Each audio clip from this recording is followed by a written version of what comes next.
Pag-usapan natin mga kabunyog itong nangyaring hearing nung isang araw, yung March 25. Sa hearing na yon, hindi umattend ang kampo ni Sara Duterte. So, ang ginawa ng kampo ni Sara, hindi umattend tapos nag-press con. Nag-press con yung mga abogado ni Sara Duterte. Yung si Attorney Michael Powa saka yung babae, Attorney Sheila Sison. Ang sinasabi nila, hindi daw sila umattend dahil lumalampas na daw sa parameters yung Justice Committee ng Kamara, lumalampas na daw sa sa dapat nitong kapangyarihan. Hindi na daw tama yung ginagawa nitong Justice Committee na pinangungunahan ni Congresswoman Beatrix Listro dahil na daw yun unconstitutional na daw. Yun talaga yung ginamit na term nitong dalawang abogado ni Sara na humarap sa press con, si Attorney Michael Powa at saka si Attorney Sheila Sison ba yon? Lampas na daw sa dapat na ginagawa. Ano yung sinasabi nilang lampas na sa kapangyarihan? Ang termino naming mga abogado dyan, grave abuse of discretion. Inaabuso na yung kanilang jurisdiction.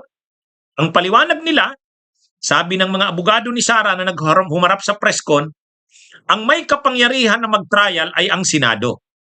Nakalagay daw yan sa konstitusyon, ang trabaho daw ng Kamara ay mag-initiate ng impeachment complaint. Pagdating daw sa trial, Senado ang may power niyan. Ang ginagawa daw ng Kamara nitong Justice Committee, sabi nila, mini trial ang gagawin nila. Sabi ng mga abogado ni Sara, dahil mini trial na ang gagawin ng Justice Committee, bawal yan. Unconstitutional yan kasi hindi kayo dapat naggagawa ng trial kahit pa mini trial. Kaya yung gagawin anya ninyong mini trial, unconstitutional. Ngayon tinanong, lalapit na naman ba kayo sa Korte Suprema? Sabi ni Attorney Michael Powa, posible, malamang. Sa totoo lang, yung mga sabi-sabi nila ng malamang, sigurado yan. So ngayon, anong masasabi natin dyan? Sabi pa ni may nabasa pa ako doon sa press con ng PDP Laban. Nag-press con sila Topacio, sila Lambino, yung mga abogado ng PDP Laban. Ang sabi nila, ito daw ginagawa ng Kamara ngayon, nag-overreach na o lumalampas na. Kaya hindi na daw talaga dapat na kilalanin itong ginagawa ng Kamara dahil unconstitutional na ito. Yan. So yan mga kabunyog, yan naman ngayon yung kanilang palusot. Sa totoo, yan na naman ngayon yung kanilang palusot. Alam nyo, itong kampo na ito ng mga ni Sara Duterte, bakit kasi hindi na lang nila harapin ang impeachment na yan? Di ba? Bakit hindi na rin lang harapin? Ang dami pang kung ano-ano. Masyado ng Masyado ng kung ano-ano ng palusot. Ngayon na naman, unconstitutional. Wala daw jurisdiction ang Kamara. Kung gusto talaga nilang alam nyo, si Leila de Lima, nung kinasuhan panahon ni Duterte, hinarap ni Leila de Lima. Hinarap niya yun. Kasi alam niya naman na wala naman yan. Gawa-gawa lang naman yung mga testigo na yan. Yung mga kaso na yan. Hinarap yan ni Leila de Lima. Kahit si Pinoy noon, pinatawag si Pinoy noon. Kasi pag upo ni Duterte, gustong ipakulong si Pinoy kung anong pwedeng gamitin na kaso. Anong ginawa ni Pinoy? Yung tungkol sa SAP. Tungkol sa SAP. Hinarap ni Pinoy yun. Umattend siya sa hearing ng Kongreso, dinala niya pa ang kanyang executive secretary nung panahon niya, si Quito Ochoa. Pati yung budget secretary niya noon, si Butch Abad, sinama niya. Yun yung kapag wala ka namang ikakatakot, haharap ka. Alam niyo itong mga problema dito sa mga DDS na to, kung ano-anong mga ginagawa nila, tapos pag pinapatawag at iniimbestigahan, kung ano-anong palusot. Katulad din namin yan. Noong February 2025, pinatawag kami ng Kongreso, yung mga vloggers. 41 kaming vloggers. Kasama yung mga DDS vloggers, sila Banat Bay, sila Maharlika, sila Trixie Cruz Angeles, lahat ng vloggers ng DDS. Alam nyo kung sino lang ang sumipot sa unang hearing? 4 lang kami. Halos yung 4 na yon, walang DDS vloggers doon. Ha? Ako umattend kaagad ako sa unang hearing pa lang. Bakit ako umattend? Wala naman akong kinakatakot. Wala naman akong kinakatakot. Ay di ba pagdating doon pinapa-apologize ako ni sino 'yan? Pinapa-apologize ako ni Marcoleta. Sabi ko, "Ay, sorry Mr. Chair, I will not apologize. Opinion ko 'yun. Titindigan ko 'yun." Ay di ba gano'n? Pag hindi ka naman takot, haharap ka. Tapos noong May 14 na naman, pinatawag na naman ako ng NBI. Pinatawag ako ng NBI, umattend ako. Mayroon na naman daw akong ginawang mali. O sige, ano bang mali kong ginawa? Hinarap ko. O ngayon, wala naman na.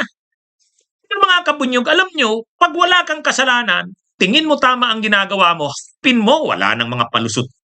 Wala nang palusot. Di ba? Itong kay Sara, kung ano-ano naman palusot. Ay di ba dati noon, nung unang impeachment, noong February 5, yung final na unang impeachment ni Sara, lumapit na naman sila sa Korte Suprema. Ang issue na naman nila doon, hindi daw sila binigyan ng due process. Ha? Wala daw due process si Sara na binigay ang Kamara. Ang bilis-bilis daw. Ang bilis-bilis daw. Dinala na kaagad sa Senado. Hindi man lang daw binigyan ng pagkakataon si Sara na makapag-present ng side niya. Oh, ganun, di ba? Okay, nanalo siya doon sa Kongreso ay sa Korte Suprema. Sabi ng Korte Suprema, tama, dapat bigyan siya ng pagkakataong magdepensa ng sarili niya. Dapat kahit Kamara pa lang yan, kahit hindi naman yan trial sa Senate, mayroon pa ring due process. O sige, o yan na ngayon ang ginagawa ng Kamara. Dinadaan na sa process. Binibigyan na si Sara ng pagkakataon. O ngayon, umaattend ba si Sara? Hindi. Hindi. O, kung ano-ano naman palusot. So ngayon, yung bang ginagawa ng Kamara ngayon ay trial, mini trial, itong Justice Committee? Alam niyo mga kabunyog, sinagot na yan ni Congresswoman Beatrix Lustro. Ang sabi ni Congresswoman Beatrix Lustro, mayroon lang kasing gumamit ng term na mini trial. May mga kongresista na nagpa-interview. Sabi nila magkakaroon ng mini trial. Bibigyan ng pagkakataon si Sara na mag-present ng mga ebidensya niya, testigo niya. Ganon din ang complainants. Ngayon, si Sara, pwede niyang i-rebut yung mga issue sa kanya o magpipresenta ng mga ebidensya at testigo. So sabi ng para itong mini trial. Parang mini trial. Ibig sabihin, maliit na trial. Kasi ang trial talaga sa Senado. Ngayon, masyado nang pinapalaki nitong mga DDS. Yung term na mini trial, yun na, doon na lang nakasentro. Mini trial. Dapat hindi kayo magmi-mini trial. Kahit naman ginagamit yung mini trial na term, kinurek na eh. Sinabi ng hindi kami magmi-mini trial. Mali lang yung term na mini trial. O, kinurek na. Ang gagawin ng Kamara, magpipresent ng mga ebidensya at testigo, mabilisan lang. Alam niyo mga kabunyog ang kapareho nito? Para mabigyan ko kayo ng idea. Yung kay Duterte sa ICC. Yung kay Duterte sa ICC, di ba nag-present ng mga ebidensya at testigo yung prosecution? May mga video present, pero mabilisan lang. May mga video na present. Sinabi rin yung mga ebidensyang ipepresent. Sinabi rin yung mga testigong ipepresent. Yung ganun lang, mabilis.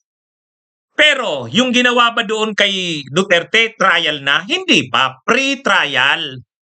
Ang tawag nga pre-trial eh. Dito naman, hindi rin naman ito trial. Ang term kasing ginamit ng ibang kongresista, mini trial. Pero yung term na mini trial, gusto lang ipakita na dito mayroon ng presentation of evidence sa mga testigo. Pero mabilisan lang, hindi pa ito yung full-blown trial. Kaya nga walang cross-examination eh.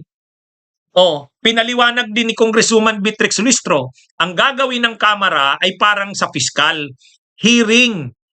Ibig sabihin, bibigyan ng side yung complainants, bibigyan ng side yung respondent, pero wala pang cross-examination, walang full-blown trial.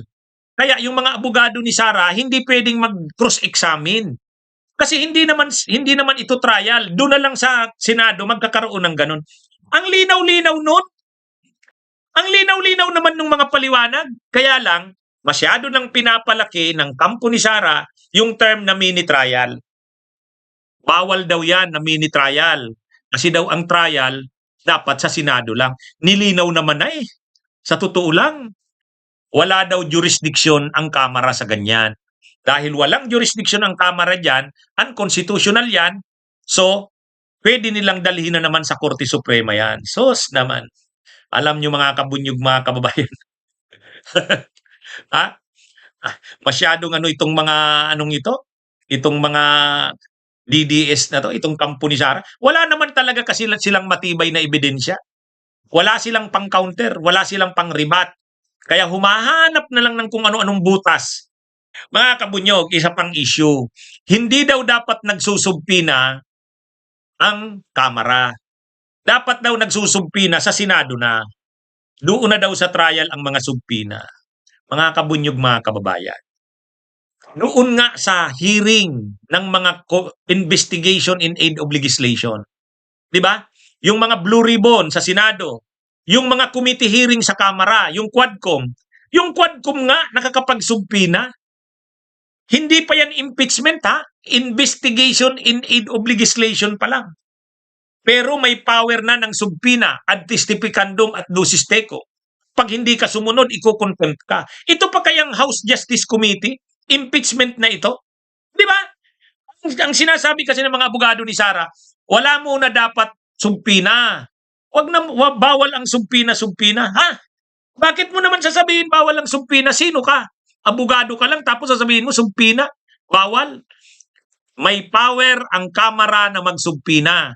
Ang Committee on Justice may power na magsumpina.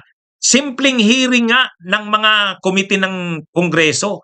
Yung mga Committee in Aid of Investigation in Aid of Legislation, may sumpina yun.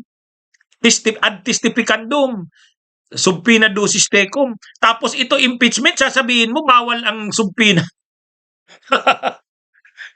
Alam niyo mga kabunyog, mga kababayan, ang gusto nitong mga abogado ni Sara, pilayan ang Kamara. Yung mga powers na nandyan sa Kamara, gusto nilang alisin. So ang ibig mo palang sabihin sa Kamara, pag nag-file ng impeachment pang complaint sa Kamara, tatanggapin niya na lang yung impeachment complaint.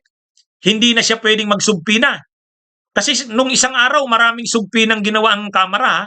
Sinumpina si Madriaga, sinumpina si PUA, sinumpina yung Commission on Audit, sinumpina ang NBI, sinumpina ang Ombudsman. Sabi nga ng Ombudsman, susunod kami. Bakit naman bawal magsumpina? Ang sabi kasi ng mga abogado ni Sara, bawal magsumpina ang Kamara. Saan naman nakalagay yun na bawal magsumpina? Yung mga hearings nga ng Kamara in aid of legislation, yung investigation in aid of legislation, mayroong sumpina na mga ginagawa. Di ba? Di ba sinumpina sila Kibuloy? Si Rocky nga, sinusumpina nung ayaw. Kinukontempt Napilitan si Roking umattend. Bakit? Sumpina yun. Hindi pwedeng walang sumpina powers ang Kamara. Pagdating sa Senado, may sumpina power na naman ang Senado. Pagdating dun sa Senado, sumpina na yun na trial. Itong sumpina ngayon sa Kamara, para itong sumpina ng piskal. Bakit? Ang piskal ba? Pag nagsasagawa ng preliminary investigation, hindi pwedeng magsumpina. Sus naman. Alam nyo itong mga abogadong ito ni Sara Duterte, 60 na nga silang abogado. Pang first year na turo yan. Bunyog, halikan na kasama ka. Bunyog, kapag buklod ay may pag-asa. Luzon, Visayas, Mindanao, isa ang pananaw. Sa bagong Pilipinas ang bunyog isisigaw. Bunyog.